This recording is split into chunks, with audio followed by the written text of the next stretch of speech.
Assalamualaikum warahmatullahi wabarakatuh.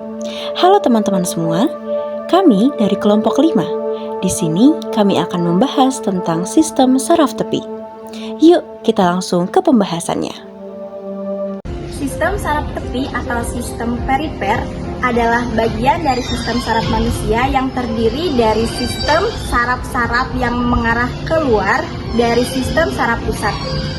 Sistem saraf tepi ini berfungsi untuk mengirimkan informasi dari otak dan sumsum tulang belakang ke seluruh bagian organ tubuh. Sistem saraf tepi dibagi menjadi dua, yang pertama berdasarkan cara kerjanya dan yang kedua berdasarkan asal percabangannya. Berdasarkan cara kerjanya, yang pertama yaitu terdapat saraf somatik. Saraf somatik yaitu saraf yang mengontrol aktivitas secara sadar ataupun secara sukarela. Nah, pada saraf somatik ini terjadi di pergerakan otot rangka. Sistem saraf somatik terdapat dua serabut. Yang pertama yaitu serabut sensori yang memberi informasi dari indera ke otak, dan terdapat serabut motorik yaitu yang memerintahkan dari otak ke otot. Yang kedua ada sistem saraf otonom. Sistem ini bekerja untuk mengatur kerja kelenjar dan juga organ dalam tubuh secara tidak sadar. Sistem ini terbagi menjadi dua cabang. Yang pertama ada sistem simpatik, yaitu sistem untuk merespon tubuh ketika sedang stres atau sedang ada dalam ancaman, yang disebut fight atau flight.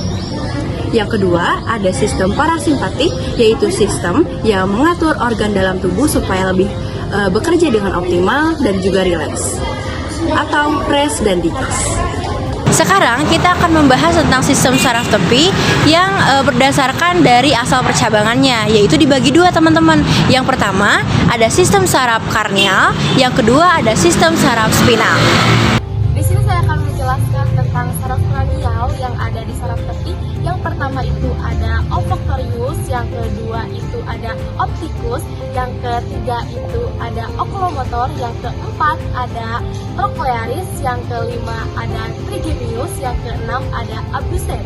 Yang ketujuh ada facialis, yang kedelapan ada vestibulo-oclearis, yang kesembilan ada glossopharyngeal, yang kesepuluh ada vagus, yang kesebelas accessorius, dan yang terakhir ada hipoglossus. Yang pertama, olfaktorius. Jenis sarafnya sensorik yang berfungsi untuk menerima rangsangan dari hidung dan menghantarkannya ke otak untuk diproses sebagai sensasi bau atau penciuman. Yang kedua, optikus, yaitu jenis sarafnya sensorik. Fungsinya untuk menerima rangsangan dari mata dan menghantarkannya ke otak untuk diproses sebagai persepsi visual. Yang ketiga, okumulator, itu jenis sarafnya motorik, di mana fungsinya menggerakkan sebagian besar otot bola mata. Yang keempat, troklearis, jenis sarafnya itu motorik, fungsinya untuk menggerakkan otot bola mata. Yang kelima, trigemius, jenis sarafnya itu gabungan dan memiliki dua fungsi, ada sensori dan motorik. Sensori menerima rangsangan sensorik dari wajah untuk diproses ke otak, dan yang motorik menggerakkan otot-otot mengunyah. Yang keenam, abdusen, jenis sarafnya itu motorik, fungsinya untuk menggerakkan bola mata. Yang ketujuh ada facialis. Saraf ini termasuk ke dalam saraf gabungan. Fungsinya terbagi menjadi dua. Yang pertama, sensorik, menerima rangsang dari 2 atau 3 bagian anterior lidah untuk diproses di otak sebagai sensasi rasa. Yang kedua, motorik, mengendalikan otot wajah untuk menciptakan ekspresi wajah. Yang kedelapan, vestibulo-oclearis. Saraf ini termasuk ke dalam sensori. Fungsinya terbagi menjadi dua. Yang pertama, sensori sistem vestibular, mengendalikan keseimbangan. Yang kedua, sensori sistem pendengaran, menerima rangsang untuk diproses di otak sebagai suara. Yang kesembilan, glossopharyngeal. Saraf ini termasuk ke dalam saraf gabungan. Fungsi dari saraf ini juga terbagi menjadi dua. Yang pertama, sensori, menerima rangsang dari bagian 1 atau 3 posterior lidah untuk diproses di otak sebagai sensasi rasa. Yang kedua, motorik, menggerakkan otot-otot lidah dan faring. Yang ke-10, vagus. Saraf ini termasuk ke dalam saraf gabungan. Fungsinya terbagi menjadi dua juga. Yang pertama, sensori, menerima rangsang dari organ dalam atau visceral. Yang kedua, motorik, mengendalikan organ-organ dalam atau visceral. Yang ke-11, aksesorius. Saraf ini termasuk ke dalam saraf motorik.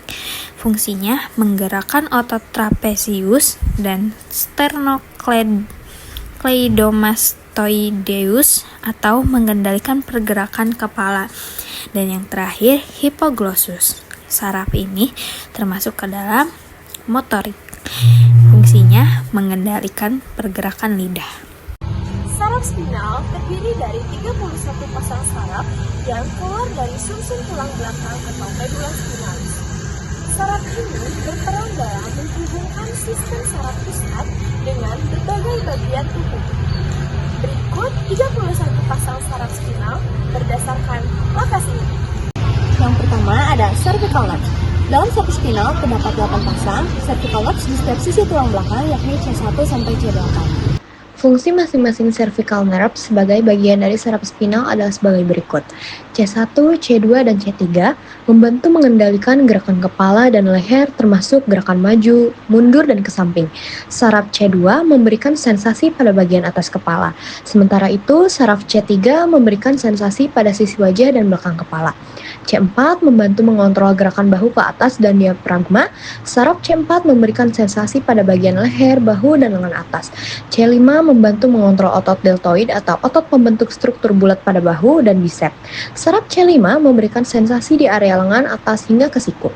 Dan C6 membantu mengontrol otot ekstensor pergelangan tangan dan bisep. Saraf C6 memberikan sensasi pada sisi ibu jari dari lengan bawah dan tangan. C7 membantu mengontrol trisep dan otot ekstensor pergelangan tangan. Saraf C7 memberikan sensasi ke bagian belakang lengan hingga ke jari tengah. C8 membantu mengendalikan tangan dan memberikan sensasi ke sisi jari kelingking dan lengan bawah. Dan yang kedua ada thoracic nerve. Thoracic nerve berada di bawah cervical nerve, tepatnya di tulang belakang bagian thoracic vertebra.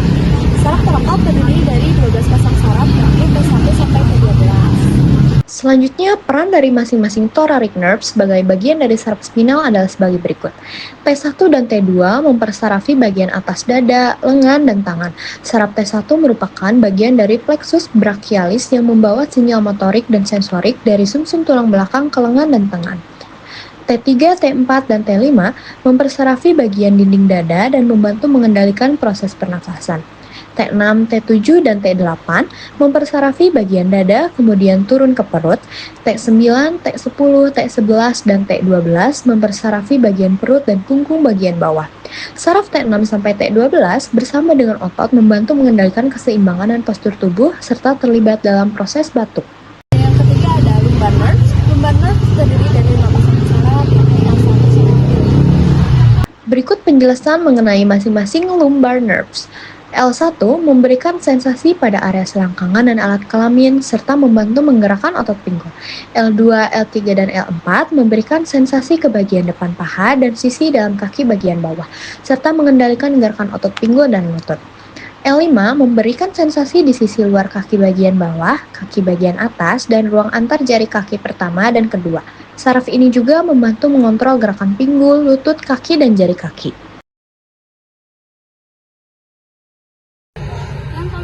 Saraf sakral. Bagian lebih bawah dari tulang belakang terdapat 5 pasang saraf sakral, yaitu S1 sampai S5 yang terletak di sacrum. Fungsi dari setiap pasang saraf sakral adalah S1 mempersarafi bagian pinggul dan area selangkangan, S2 mempersarafi bagian belakang paha, S3 mempersarafi area medial dari bokong, S4 dan S5 mempersarafi area perineum. Yang kelima ada saraf koksial. Struktur dari saraf spinal yang terakhir adalah satu pasang saraf koksial yang terletak di itu terdapat di tulang ekor. Nah, gimana teman-teman? Bagus banget kan videonya? Jadi, sekian presentasi yang dapat disampaikan oleh kelompok 5 mengenai sistem saraf tepi. Semoga video ini bisa bermanfaat